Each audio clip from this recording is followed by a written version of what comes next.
अगर आप एक्सपोर्ट करते हैं तो आपकी जो एक्सपोर्ट की वैल्यू होनी चाहिए, एफओबी वैल्यू की बात करते हैं हम, इंश्योरेंस फ्रेट की नहीं, जो आपकी एक्सपोर्ट की वैल्यू होती है एफओबी वैल्यू, वो 150% तक नॉर्मली होनी चाहिए आपकी परचेज कॉस्ट से। अगर आपने 100 रुपये की चीज़ खरीदी है तो आप उसे 150 रुपये से ऊपर ज़्यादा एक्सपोर्ट नहीं कर सकते हैं, ऐसी धारणा है। लेकिन ये गलत है। ऐसा नहीं है कि आप 150 रुपये से 100 रुपये की चीज़ खरीदी हुई 150 रुपये से ऊपर नहीं बेच सकते हैं। आप बेच सकते हैं, लेकिन कुछ रिस्ट्रिक्शंस है इसके ऊपर। कैसे? जब आप एक्सपोर्ट करते हैं तो कस्टम अथॉरिटी आपकी एक्सपोर्ट वैल्यू को चेक करेगी और वो ऑथेंटिक होनी चाहिए। ऐसा नहीं है कि आपने कुछ भी एडोक बेसिस पे कुछ भी वैल्यू लिखी और गुड्स को एक्सपोर्ट कर दिया और आप उसके अंगेंस्ट में फॉरेन एक्सचेंज इंडिया में रिसीव कर सकते हैं। इसके ऊपर बहुत सारी रिस्ट्रिक्शंस इस वजह से लगा रखे हैं। सबसे पहले तो बेनिफिट्स होते हैं, ड्यूटी ड्रॉबैक्स बेनिफिट होते हैं, ठीक है, रोड टैप का बेनिफिट होता है, गवर्नमेंट और भी मेजर बेनिफिट्स देती हैं, ठीक है ना। जितना भी फॉरेन एक्सचेंज आती है, अगर आप जितनी ज़्यादा एक्सचेंज वैल्यू दिखाएंगे कि हमने रिसीव करिए, उतना ज़्यादा गवर्नमेंट से बेनिफिट मिलता है। तो गवर्नमेंट ऑथेंटिसिटी चेक करते हैं कि कहीं ऐसा तो नहीं है कि आपने 100 रुपये की चीज़ 500 रुपये में बेच दी है, लेकिन उसकी वैल्यू 150 रुपये होनी चाहिए थी सिर्फ। तो गवर्नमेंट ने एक सर्कुलर निकाला हुआ है जिसमें कस्टम अथॉरिटी को इंस्ट्रक्शंस दे रखे हैं कि आप अगर 100 रुपये की चीज़ 150 रुपये तक कोई बेच रहा है तो आप उस पर क्वेश्चंस नहीं उठाएंगे, उसको अलाउ कर देंगे बिना क्वेश्चनिंग के।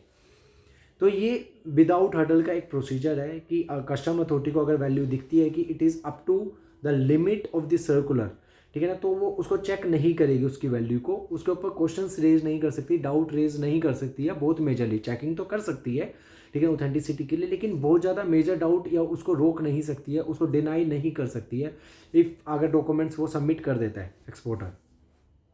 दूसरा होता है कि अगर आपने एक्सपोर्टर है कोई, उसने 100 रुपये की चीज़ 200 या 300 रुपये की बेच दी थी, सर्कुलर को एक्सीड कर दिया लिमिट को, तो उस केस में क्या होता है कि कस्टम अथॉरिटी उसकी ऑथेंटिसिटी को चेक करेगी। ऑथेंटिसिटी चेक कैसे की जा सकती है? आप जो वैसे तो ये जो प्रोविज़न है ये कस्टम अथॉरिटी के लिए कि उसको प्रूव करना पड़ेगा कि बताओ कैसे कि आपने जो वैल्यू डिनाई करी है, जो एक्सपोर्टर बता रहा है वो कैसे गलत है। लेकिन उल्टा ही होता है, प्रैक्टिकली एक्सपोर्टर को ही प्रूव करना पड़ता है कि ये वैल्यू कैसे सही है। तो आपको उसको प्रूव करने के लिए उसमें कुछ प्रोविजंस दे रखे हैं कस्टम के अंदर, जैसे कि समझ लीजिए वो एक्चुअली में गुड्स इतने में ही मार्केट में बाहर जाता है और आपके पास रिसेंट के कोई ऑर्डर्स हैं किसी और एक्सपोर्टर के भी, या फिर मार्केट में उतने का ही सप्लाई होता है, तो वो रिसेंट ऑर्डर की कॉपी सबमिट की जा सकती है एज अ प्रूफ कि आप कंपेयर कर लीजिए, देखिए इतने में ही सप्लाई होता है, ये हमने भी इतने का ही सप्लाई करा है, भले ही मेरी परचेज कॉस्ट कम है लेकिन ये मार्केट से इतने में ही जाता है, उनके पास 300 रुपये में ही बिकता है, ठीक है ना। मैं 100 रुपये की चीज़ 300 में बेच रहा हूँ, ठीक है ना, क्यों? क्योंकि वो बिकता ही 300 रुपये का उनमें, ये एक्चुअल प्राइस है, इसके बहुत सारे ऑर्डर्स और आप मार्केट ट्रेंड दिखा सकते हैं उसके लिए, ठीक है ना। इस तरीके से दूसरा मैन्युफैक्चरिंग दिखा सकते हो आप अपनी कि मेरी तो मैन्युफैक्चरिंग है, ठीक है ना, ये मेरा जेन्युइन है। ट्रेडिंग के केस में 150% का प्रोविजन ज़्यादा एप्लीकेबल होता है, मैन्युफैक्चरिंग के केस में इतना नहीं हो पाता, क्योंकि मैन्युफैक्चरिंग के केस में यूनिक हो जाती है आइटम कि मैंने ही मैन्युफैक्चर करा है, मेरी क्वालिटी बहुत हाई है, इस वजह से मैं इसको 300 रुपये का बेच रहा हूँ, 100 रुपये का, 100 रुपये की चीज़ 150 में ना बेच के मैं 300 रुपये की बेच रहा हूँ, इतना ही मार्जिन हम कमाते हैं और ये बिल्कुल जेन्युइन है क्योंकि मैं मैन्युफैक्चरर हूँ। तो मैन्युफैक्चरिंग के केस में भी आप उसको निकल सकते हो। तो ये इस तरीके से आप कंपेयर करके प्राइजेस को कुछ बाहर के प्राइजेस भी दिखा सकते हो, देखो बाहर में इतना बिकता है ये चीज़ 300 350 रुपये की ही वर्थ रखती है। तो इस तरीके से कुछ प्रूफ सबमिट कर सकते हो कस्टम अथॉरिटीज़ को, फिर वो आपको अलाउ कर देगी इसको एक्सपोर्ट करने के लिए। लेकिन थोड़ा हर्डल होता है अगर आप जो सर्कुलर है उसकी लिमिट के क्रॉस करते हैं तो आपको इन चीज़ों का ध्यान रखना है। और वो आपसे डॉक्यूमेंटेशन भी मांग सकते हैं इन सबको प्रूव करने के लिए, परचेजेस आपके बिल्स मांगेगी, ठीक है ना, आपके प्रोसीजर को मांगेगी, रेट कंपेयर करेगी मार्केट में, आप लोकली कितना सप्लाई करते हो इनको, लोकली कितना प्रोक्योर करते हो, दूसरे सप्लायर्स कितने में सप्लाई करते हैं, सब चीज़ें वो चेक करते हैं, तब जाके आपको एक्सपोर्ट करने के लिए अलाउ करते हैं।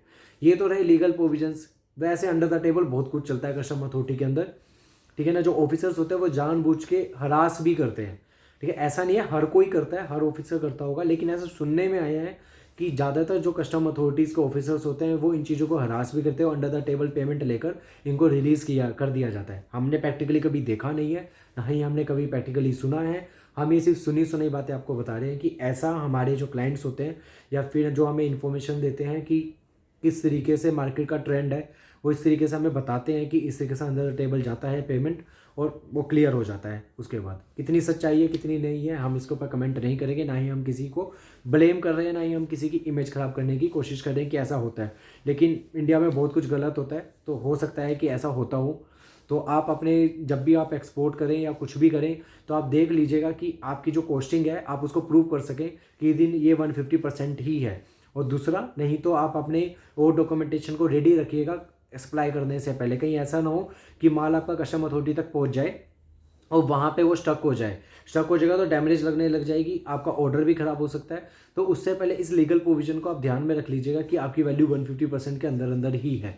अगर नहीं है तो आप डॉक्यूमेंटेशन को रेडी करके रखिएगा प्रूव करने के लिए कि आपकी जो एक्सपोर्ट वैल्यू है वो जेन्युइन है, गलत नहीं है। Thank you.